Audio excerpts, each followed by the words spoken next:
नमस्कार, DD news के विशेष सांकेतिक भाषा समाचार में आप सभी का स्वागत है। आपके साथ मैं हूं पराक्रम सिंह शेखावत और हमारे साथ हैं हमारी सांकेतिक भाषा की सहयोगी मनीषा। शुरुआत करेंगे सुर्खियों के साथ। आज शाम से थम जाएगा देश भर में चुनावी प्रचार का शोर। 1 जून को होगा 8 राज्यों की 57 सीटों पर 904 उम्मीदवारों के लिए मतदान। प्रधानमंत्री नरेंद्र मोदी ने काशी परिवार से पहले मतदान फिर जलपान का किया आग्रह।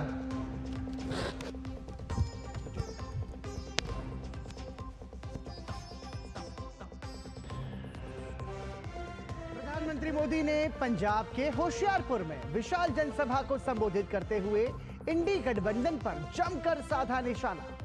प्रधानमंत्री ने तीसरे कार्यकाल के रोड मैप की दी थी जानकारी। कहा अगले 5 साल में कौन से बड़े निर्णय लेने हैं, इसकी भी खींची जा चुकी है रूपरेखा।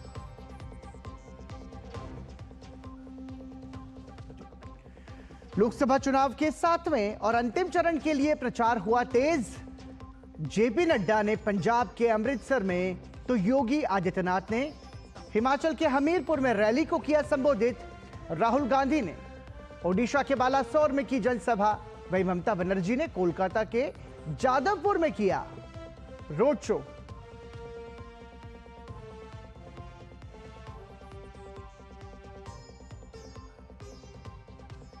आम आदमी पार्टी नेता मनीष सिसोदिया को नहीं मिली राहत। आबकारी नीति मामले में वीडियो कॉन्फ्रेंसिंग के जरिए राउज एवेन्यू कोर्ट में हुई पेशी। कोर्ट ने सिसोदिया की न्यायिक हिरासत 6 जुलाई तक बढ़ाई।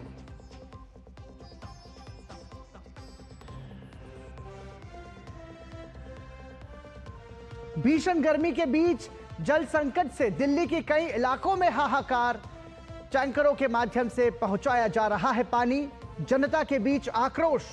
पानी की कमी को लेकर महिलाओं ने मटके फोड़कर जताया विरोध।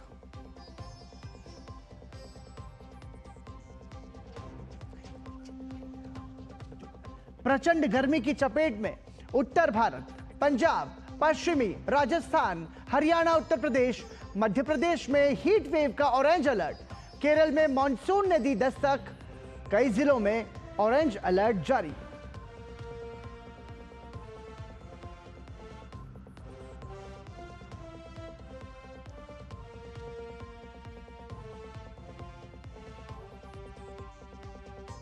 और सुर्खियों के बाद आइए अब खबरों पर नजर डालते हैं विस्तार से।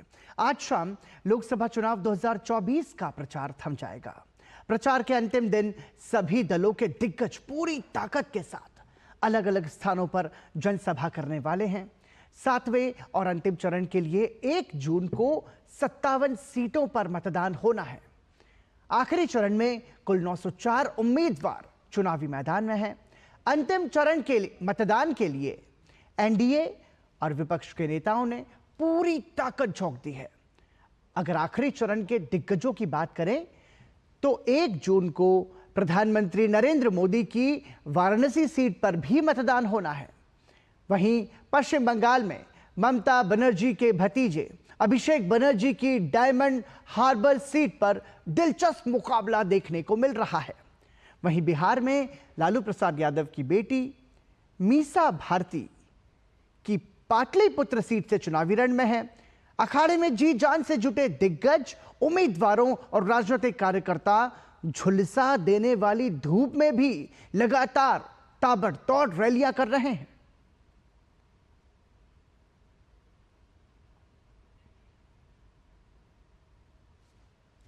और वहीं मतदान से पहले प्रधानमंत्री ने समस्त काशीवासियों से अपील की है।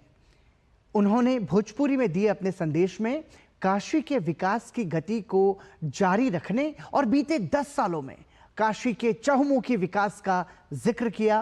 प्रधानमंत्री ने कहा कि काशी का प्रतिनिधि होना बाबा विश्वनाथ की कृपा और जनता के आशीर्वाद से ही संभव है।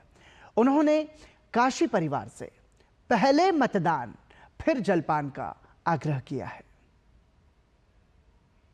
काशी के लिए ये बार का चुनाव नवकाशी के साथ विकसित भारत के निर्माण का चुनाव हो। काशी के लोगन के 1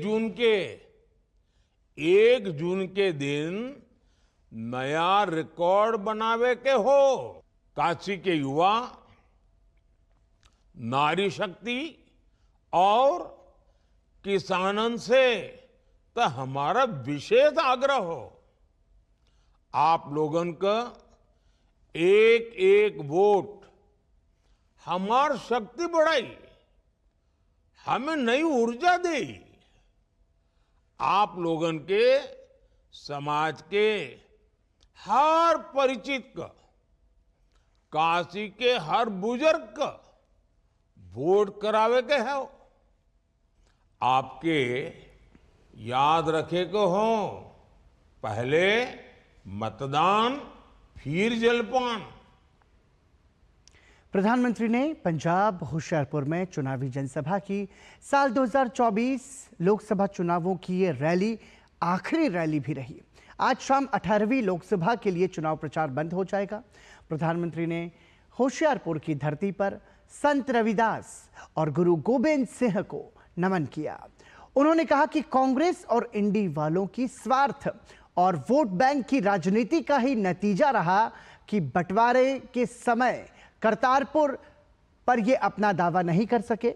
ये वही लोग हैं जो राम मंदिर का विरोध करते हैं, सीएए का विरोध करते हैं, क्योंकि ये भ्रष्टाचारी हैं और कांग्रेस भ्रष्टाचार की जननी है।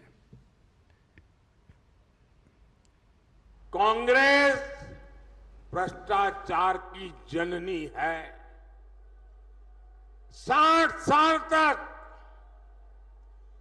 कांग्रेस ने जो कारनामे किए हैं, भ्रष्टाचार की एक से बढ़कर एक वारदातें की हैं, ऐसा लगता है कांग्रेस ने भ्रष्टाचार में डबल पीएचडी कर ली है।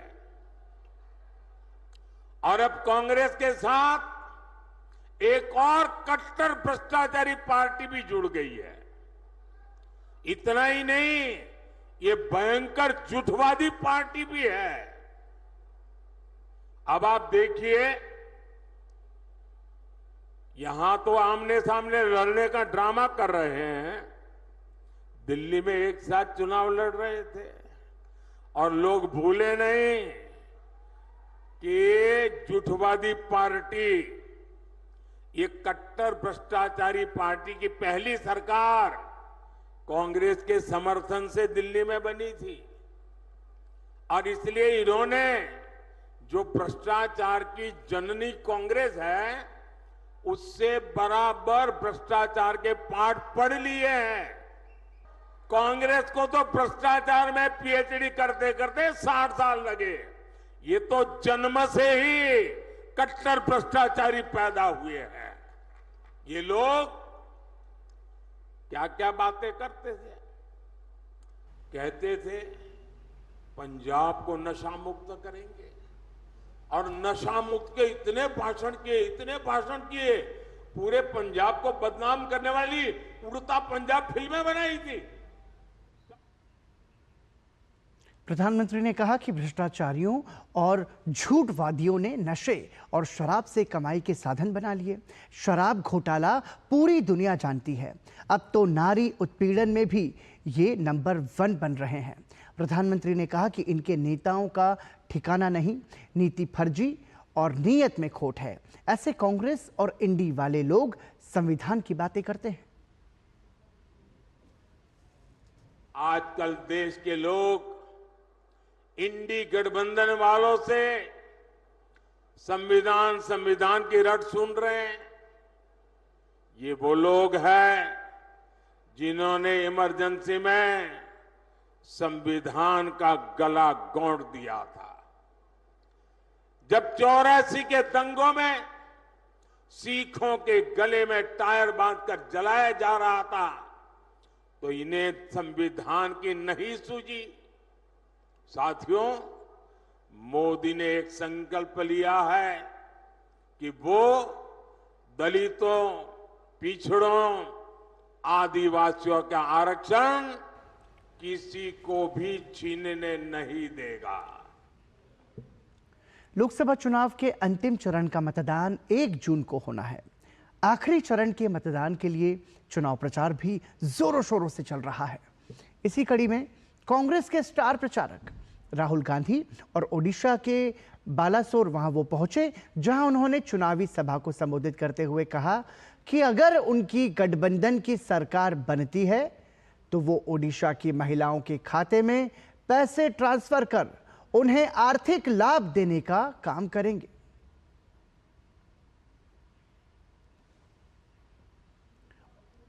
और यहां रुक रहे हैं एक छोटे से ब्रेक के लिए, बने रहिए हमारे साथ। तुम्हें पता है इन्वेस्टर्स के लिए कि इन्वेस्टर प्रोटेक्शन फंड होता है IPF, लेकिन अगर तुम्हारा ट्रेड एक्सचेंज पर एग्जीक्यूट नहीं हुआ या फिर कोई गारंटीड रिटर्न्स वाली स्कीम है तो ये IPF आपकी मदद नहीं कर सकता है। और अगर आपका ब्रोकर ही डिफॉल्टर बन जाए तो फिर IPF आपको कॉम्पेंसेशन दिला सकता है। कहां से सीखा? NSE की साइट पर। सोचकर समझकर इन्वेस्ट कर। 3 करोड़ बहनों को लखपति दीदी बनाएंगे, ये है मोदी की गारंटी।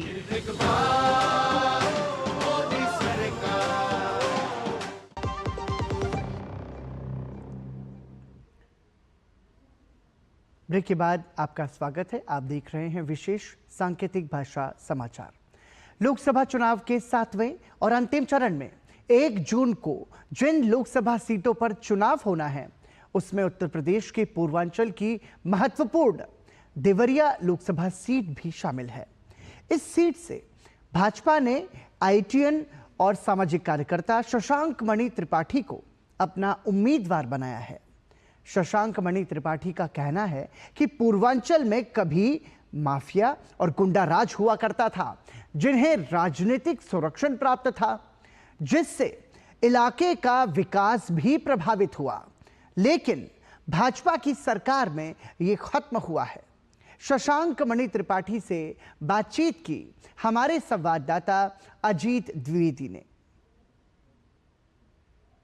1 जून को उत्तर प्रदेश की जिन लोकसभा सीटों पर चुनाव होना है उसमें पूर्वांचल की महत्वपूर्ण सीटों में से एक देवरिया सीट भी शामिल है। हमारे साथ बात करने के लिए NDA और बीजेपी गठबंधन के जो यहाँ पर उम्मीदवार हैं शशांक मणि त्रिपाठी जी हैं। शशांक जी, आपको यहाँ से उतारा है बीजेपी ने, NDA गठबंधन ने, क्या मुद्दे लेकर जा रहे हैं जनता के पास, किस तरीके से जनता से रूबरू हो रहे हैं, कैसा रहा है आपका पूरा प्रचार का?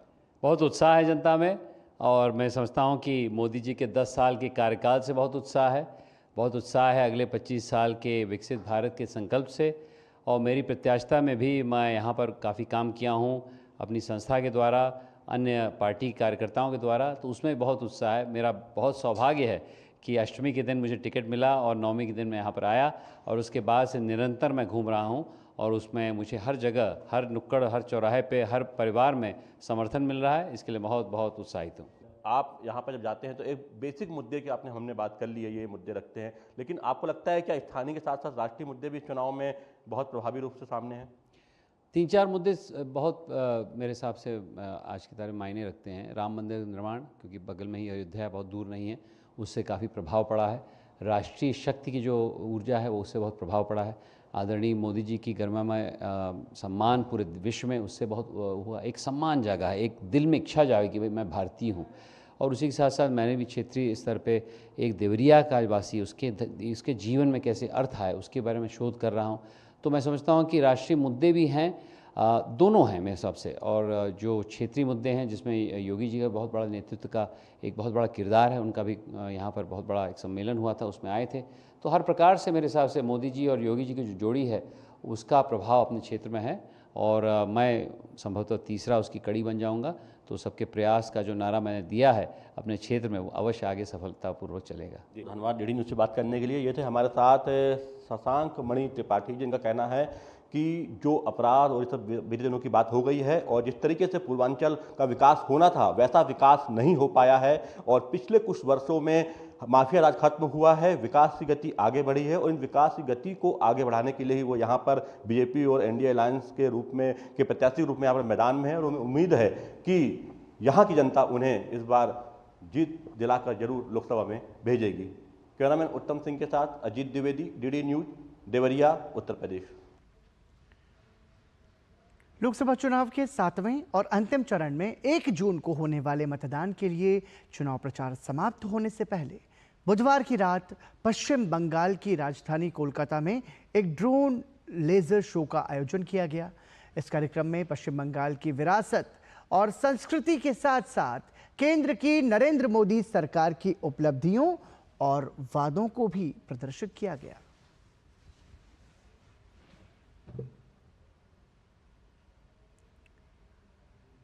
और हमारे देश में आम चुनाव अब आखिरी पड़ाव की ओर है, जिसमें सामाजिक और राजनीतिक मुद्दों की धूम मची रही। इन मुद्दों के बीच एक बड़ा मुद्दा है परिवारवाद का, जिसकी गूंज बिहार में सबसे ज्यादा सुनाई पड़ती रही। बिहार में कहां-कहां से किसने और किसको बनाया उम्मीदवार, इसकी पड़ताल की है हमारे संवाददाता राजेश राज ने।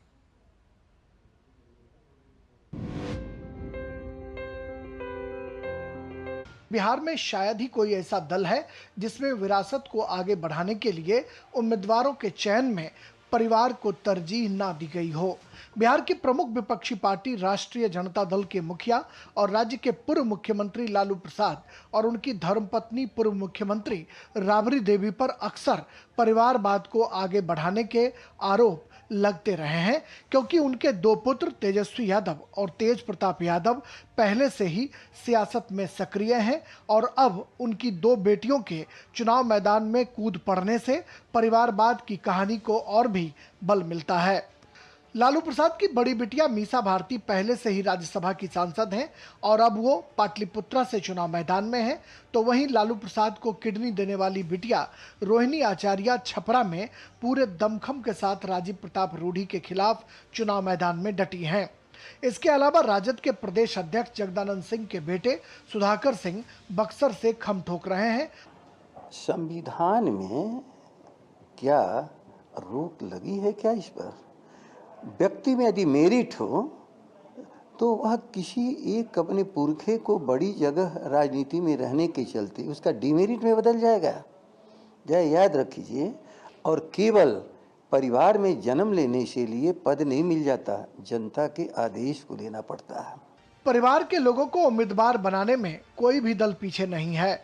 बीजेपी ने डॉक्टर सीपी ठाकुर के बेटे विवेक ठाकुर को नवादा से, जबकि सासाराम से पूर्व केंद्रीय मंत्री मुनीलाल के बेटे शिवेश राम भाजपा की टिकट पर किस्मत आजमा रहे हैं।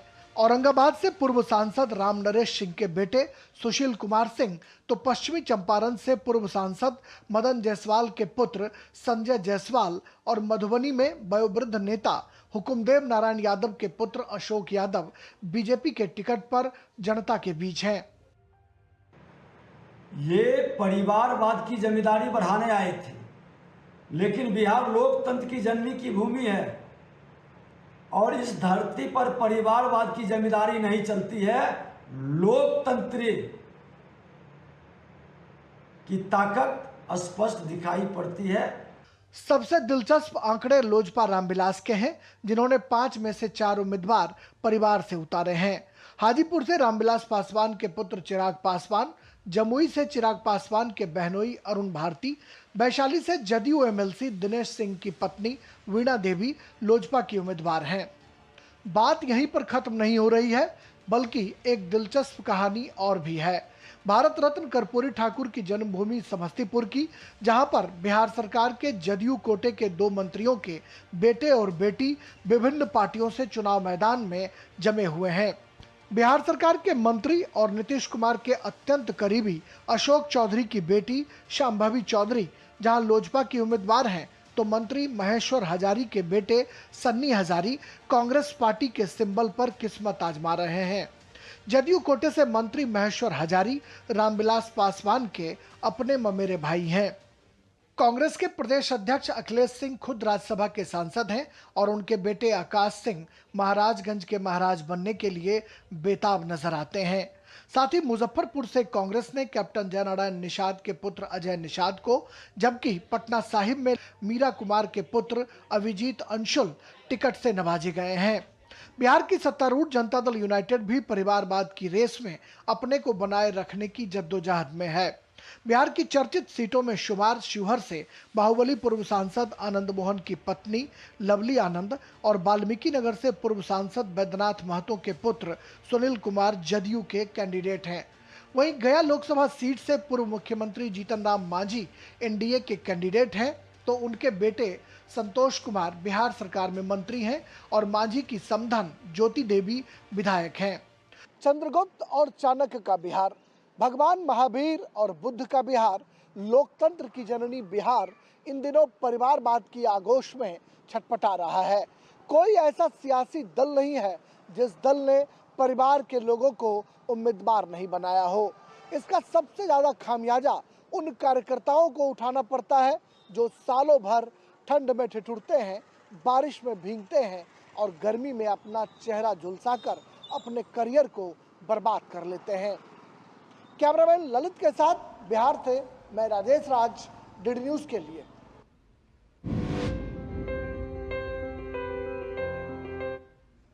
राउज एवेन्यू कोर्ट ने केजरीवाल की याचिका पर ईडी को नोटिस जारी किया है।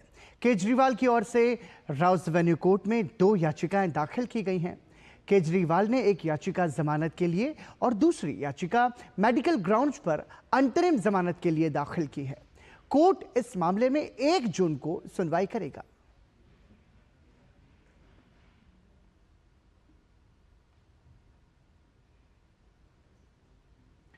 आबकारी नीति मामले में मनीष सिसोदिया राउज एवेन्यू कोर्ट से एक बार फिर झटका झेल रहे हैं। उन्हें फिर से झटका लगा है। मनीष सिसोदिया की वीडियो कॉन्फ्रेंसिंग के जरिए राउज एवेन्यू कोर्ट में पेशी हुई। कोर्ट ने मनीष सिसोदिया की न्यायिक हिरासत 6 जुलाई तक बढ़ा दी है।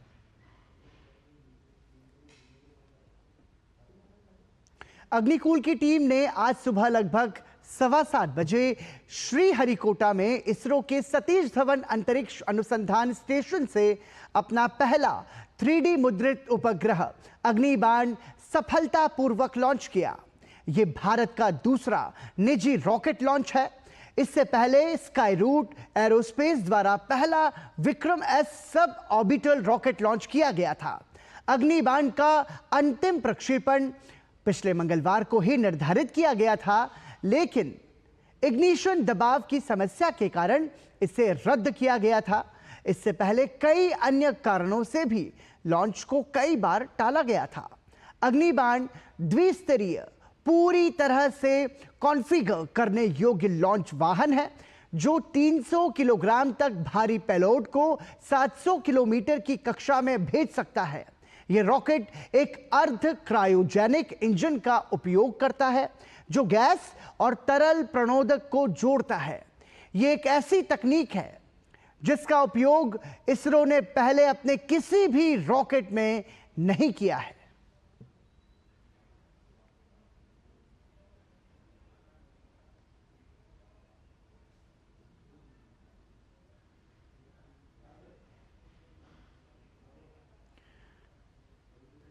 भारतीय अंतरिक्ष अनुसंधान संगठन ने प्रक्षेपण के बाद सोशल मीडिया एक्स पर इसकी जानकारी दी।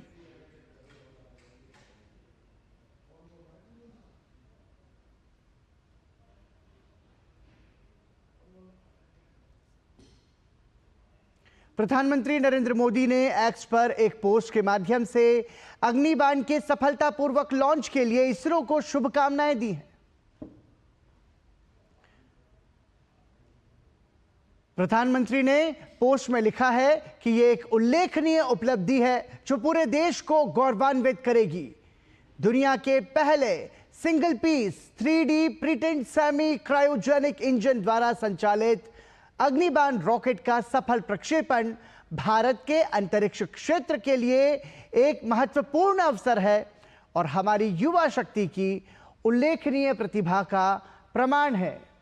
अग्निकुल कॉस्मोस टीम को उनके भविष्य के प्रयासों के लिए मेरी शुभकामनाएं। और इसी के साथ ही डीडी न्यूज़ के विशेष सांकेतिक भाषा समाचार में अभी के लिए इतना ही। मुझे और हमारी सहयोगी मनीषा को दीजिए अनुमति। नमस्कार।